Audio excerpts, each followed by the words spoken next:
안녕하세요. 동서문화로의 신용철입니다. 오늘은 우리가 4월 나무 심는 날을 맞아서 숲에 대해서 생각해 보겠습니다. 즉, 숲은 우리 삶의 공동체다.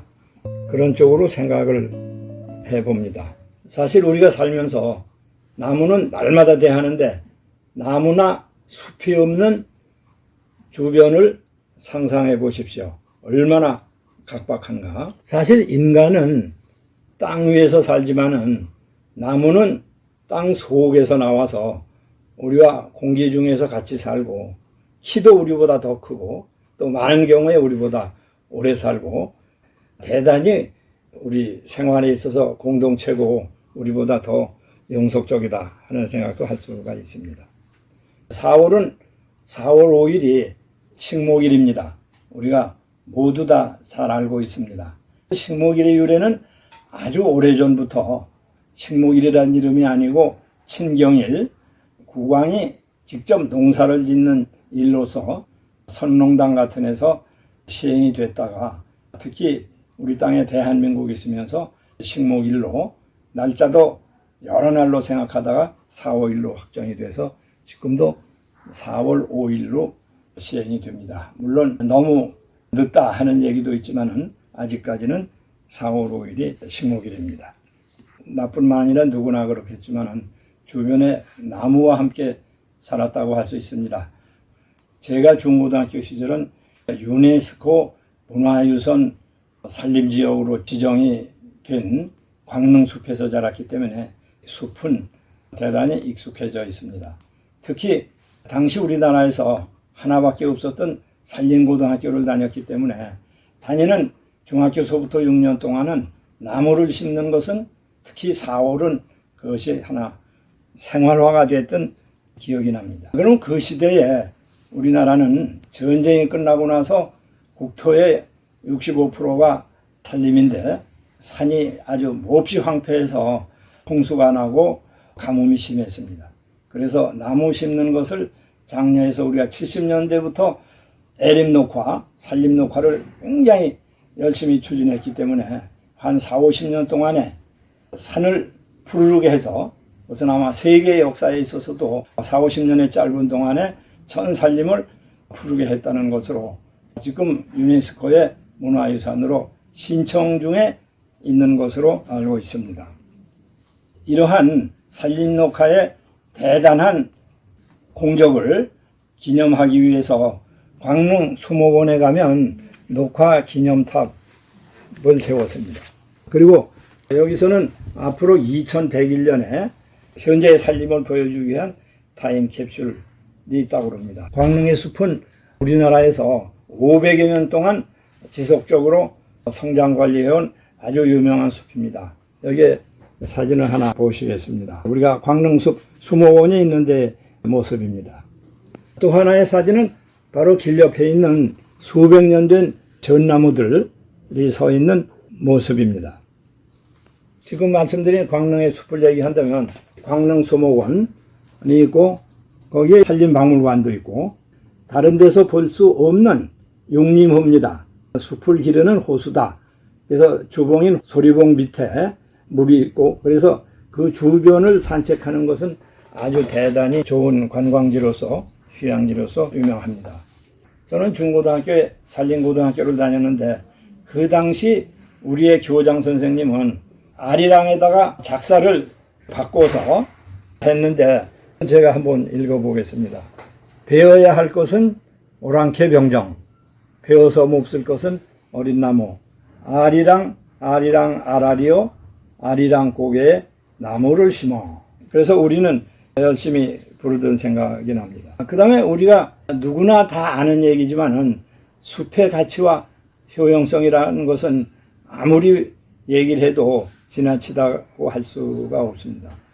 우선 날마다 일어나면서 보는 것이 나무와 숲이고 그 숲에서 공기라든지 또 우리가 좀 전문적으로 하면 그 나무의 뿌리가 물을 저장한다든지 가뭄을 막아준다든지 햇빛을 막아준다든지 여러 가지 살아서 많은 이득을 주고 있습니다.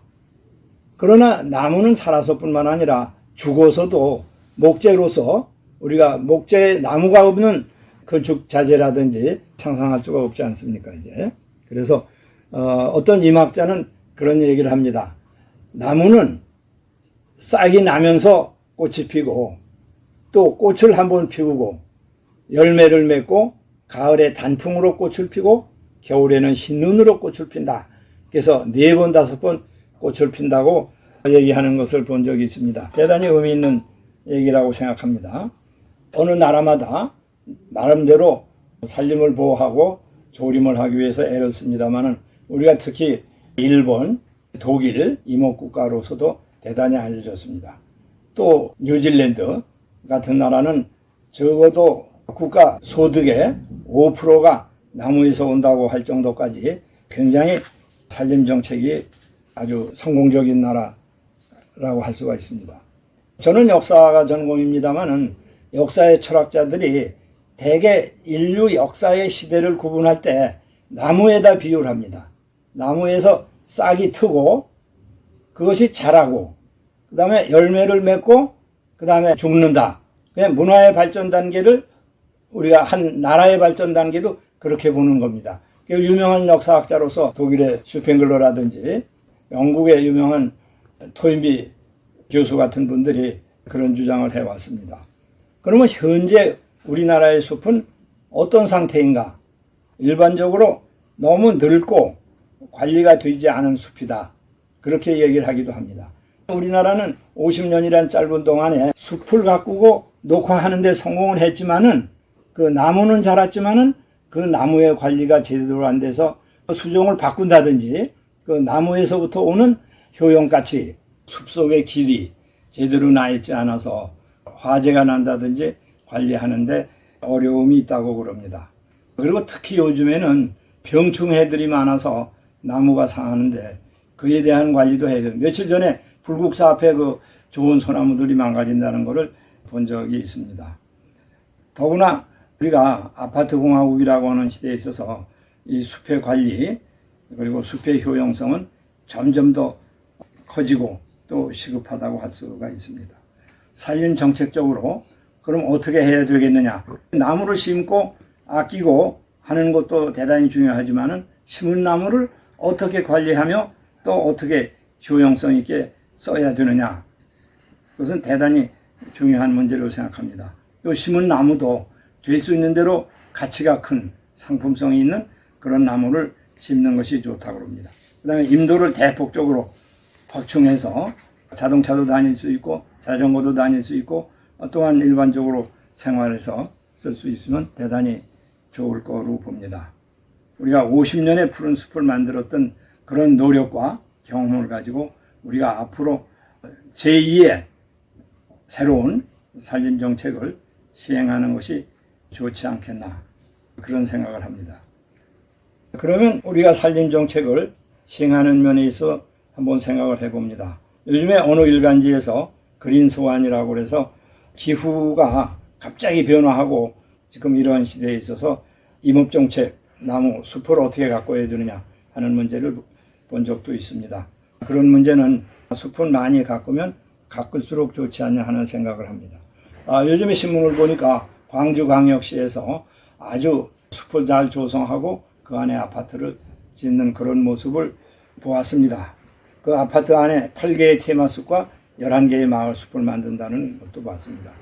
이번 식목일에 대통령이 식목을 하면서 충남 태안에서부터 경북의 울진에까지 이르는 849km의 장거리 숲을 만든다는 것도 대단히 고무적인 일이라고 생각을 합니다. 그리고 특히 어린아이들을 위해서 유아의 숲을 만든다고 하는데 사실상 제 생각에도 아파트 같은 데에 녹지가 있습니다만은 애들이 거기다가 화초라든지 간단한 농장으로 심고 실습을 해본다든지 하는 것은 대단히 의미 있고 교육적으로도 상당히 도움이 될 수 있지 않나 그런 생각을 합니다. 마지막으로 제가 생각하는 것은 요새처럼 우리 전 시내에 전국에 꽃이 만발하고 그리고 숲이 우거지는 시기에 한번 조용히 걸으면서 마음을 가다듬을 수 있고 부드럽게 할 수 있으면 얼마나 좋겠습니까? 이것이 다 우리가 숲에서 얻을 수 있는 건강이고 치유이고 그리고 생활 정서의 함양이라고 생각합니다. 감사합니다.